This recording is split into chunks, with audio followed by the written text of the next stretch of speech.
Hi, I'm Claudia from the Bethlehem Health Bureau. Today we're going to be reading a book about fire safety. It's called No Dragons for Tea.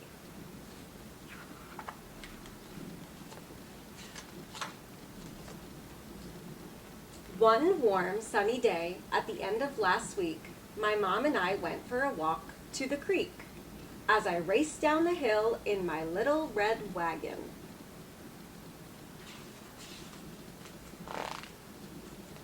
I veered to the left and smacked into a dragon.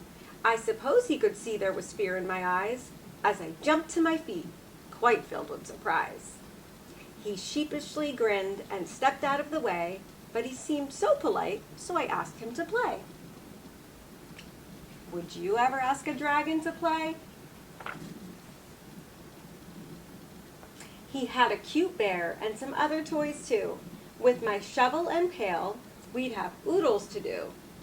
We ran to the creek, then on to the bay, where we played on the beach for the rest of the day.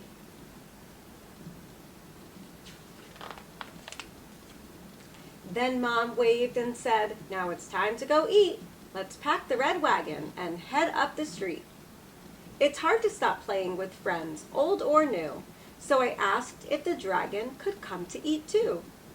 Mom wrinkled her brow and squinted her eyes, looking up at the dragon's incredible size. I begged and I pleaded and said, very sweet, "We won't make a mess, we'll be tidy and neat." So at last she said, "Yes, just this once I'll agree. You may have the dragon come over for tea." Are you wondering what could go wrong if a dragon comes over for tea? Let's find out.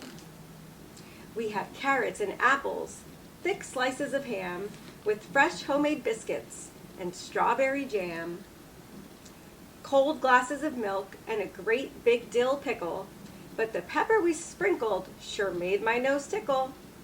Then the dragon's nose twitched and he started to wheeze, his eyes misted up, and he blew a great sneeze.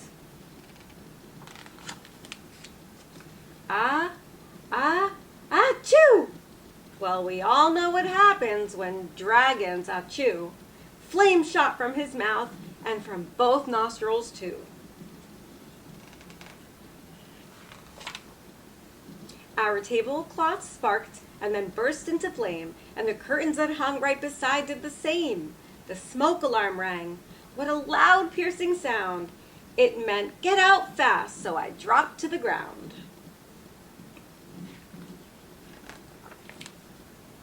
The room filled with smoke as I crawled on the floor and started to make my way to the front door. The dragon got scared and decided to hide, but I knew when there's fire, we must get outside. I grabbed his thick tail and with one mighty tug, I pulled that big dragon from under the rug.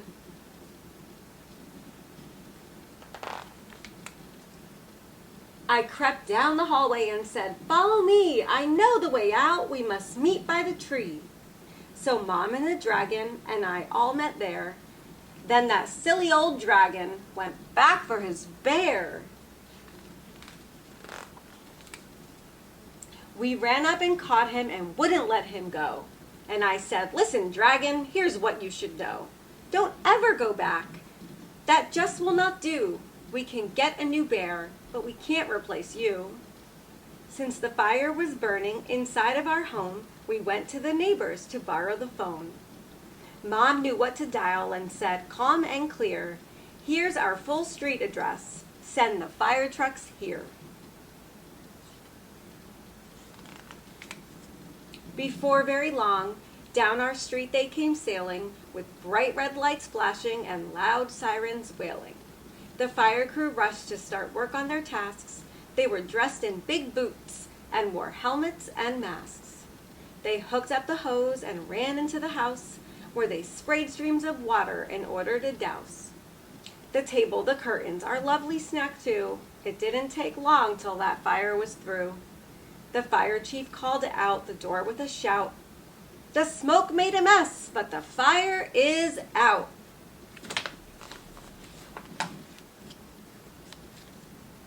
My poor friend the dragon knew he was to blame, so he hung down his head and wept great tears of shame. One of the fire crew said, "Don't be sad, you knew what to do, and of that we're quite glad. You all got out safely, that's really what matters." Then she took us to see the big pump, truck and ladders. The dragon put on a shiny red hat, and I asked to see where the fire crew sat. She showed us the siren, the hoses and lights, and the ladders they climb up to reach higher heights. The rest of the fire crew checked all the rooms, while a fan in the door blew out gray smoke and fumes.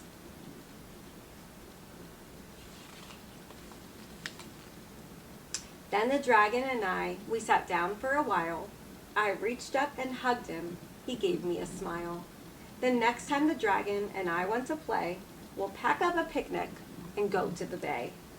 We are friends, tried and true, the best we can be, but I'll never again invite dragons for tea. I hope you enjoyed this book. Now I'm going to turn it over to Brittany from the Bethlehem Health Bureau, who's going to teach you all of the steps to take in emergency preparedness and fire safety. Hi, my name is Brittany and I work for the Bethlehem Health Bureau. Today we're going to be talking about emergencies and how to stay safe. The dragon and his friend accidentally caused a fire, and a fire is an example of an emergency. Other examples of emergencies are storms, power outages, or if someone is really hurt. Emergencies might be scary, but they can be less scary if we know what to do. There are 3 important steps we'll teach you today to help you be prepared, and they're called the prep steps. Prep step number 1 is knowing your in case of emergency contacts, or ICE contacts. You might need to call your parents, grandparents, or maybe 911, like Mom did in the story. If you have to call 911, make sure to know things like your first name, your parents' names, and where you live. For all the parents watching, please take the time to help your kids memorize these important details. Prep step number 2 is making a plan. Remember in the story when they knew the way out and met by the tree? They had a plan. Parents, take the time to make a plan with your kids. Discuss how to exit your home and meet at a safe place in case of a home emergency. This could be a place like the stop sign down the road or a neighbor's house. I have my emergency plan right here. I have my exit routes and I have a designated meeting place. Prep step number 3 is packing a go bag. We may not know when an emergency is going to happen. That's why it's important we have all the things we may need to go beforehand. A go bag should have things that will keep us safe and also make us feel safe.